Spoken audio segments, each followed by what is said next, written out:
state of Michigan has reached a settlement with the residents of Flint. So, and this, according to a report in The Hill, the settlement is for about $600 million and is an agreement with the state uh, in order to basically compensate people for the increases of lead levels in their drinking water. So now, Michigan, Flint specifically, had actually switched their water sources to a source that was very corrosive and ended up, of course, leading to lead in the drinking water. So it happened all the way back in 2014, you guys might be aware of. And it led to, again, adults and children in majority African American communities getting lead poisoning.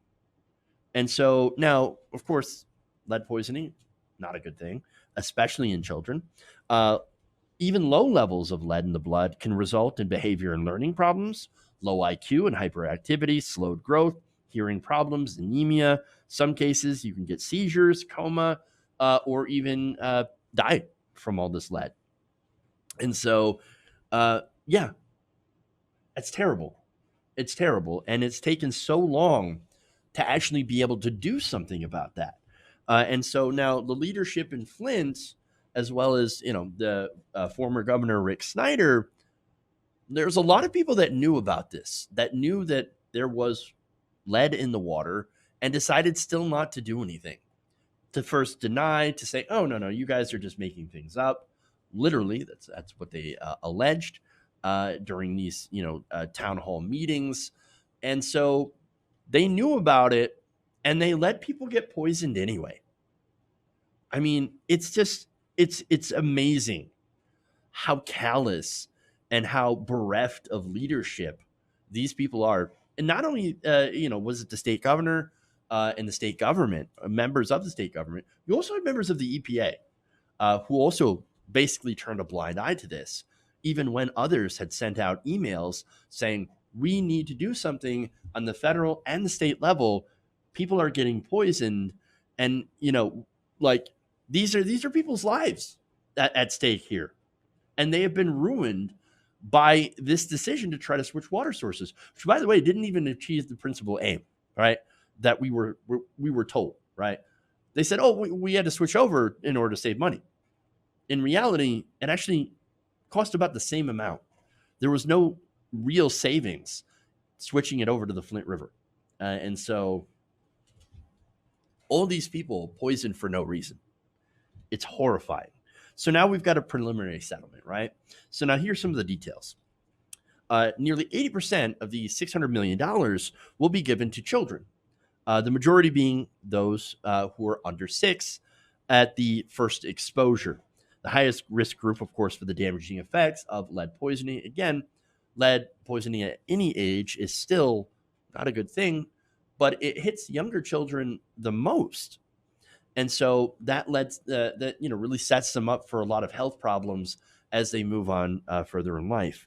Now, 20% will go to the city's adult residents, and the agreement, of course, follows about 18 months of negotiation on an amount, who's going to get what, and how. So now the residents, as I said, will get some of this money. Let's see. Here we go. Residents who accept compensation will waive their right to sue the state, its agencies, and current former employees, but residents may also opt out if they prefer to pursue their own litigation. So there is, again, some stipulations to this. More details. The settlement includes special set-asides, including $12 million for the city schools to provide extra assistance for those who are struggling after lead exposure, again, because it can lead to learning difficulties for the rest of this person's life. It sets around $35 million in a trust for children whose parents do not apply for the settlement now, to do so on their own behalf once they reach adulthood. So if the parents decide to not get involved in this, later on they can go and say, well, okay, let's go and take some money out for ourselves in order to help us out. So look, generally, this is pretty good, right? All of this is pretty good. A lot of people are going to need a lot of help for the rest of their lives as an unfortunate consequence of this. So it is only right that we set aside money for them. And look, there's more litigation that's going on as well, not just this settlement. Supreme Court in January ruled cases against state and local officials could proceed, and the cases filed by residents against the EPA are also active. And so we will likely see more results and more cases go through the courts. The EPA, of course, plaintiffs argue, failed to use its authority under the Clean Water Act to address the health risks from the water or the inaction from other officials. Emails released in the case show that EPA employees had urged state and federal officials to take action, and again, they didn't. And that's a pretty damning indictment of both the federal and state governments who refused to do anything.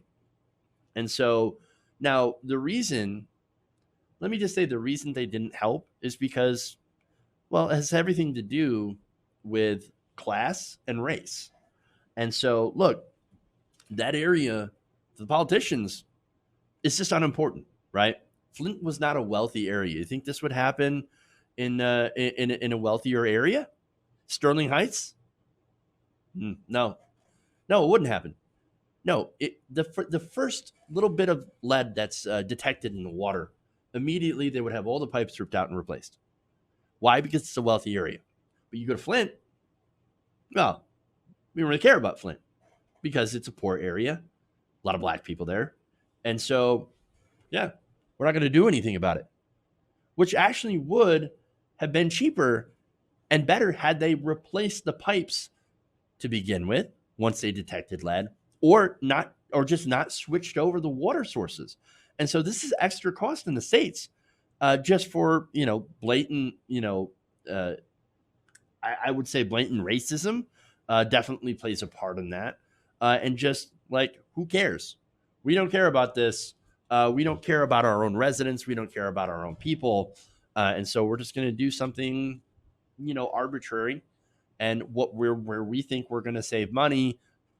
In reality, we're not going to save money. We're going to end up paying a lot more in the end. And so these people are, again, they're written off. And that's what's disgusting about the whole thing. Forgotten, actively ignored. And you can see that where they actually had meetings where people would bring in water that's tainted and bring in the tests that they had taken, and bring in, like their doctors, like reports from their doctors, right? Doctor slips showing that they have lead in their blood, and still they were ignored, lied to, all that stuff. And so I'm glad that there is justice here, or at least some level of justice, mostly compensation. Justice would involve somebody going to prison, being arrested, all that stuff, going through the court system, and really, paying the price for doing what essentially is, I mean, you could consider this, chemical warfare against your own people, your own constituents. And so we'll have to see if there's actually going to be, justice on that front.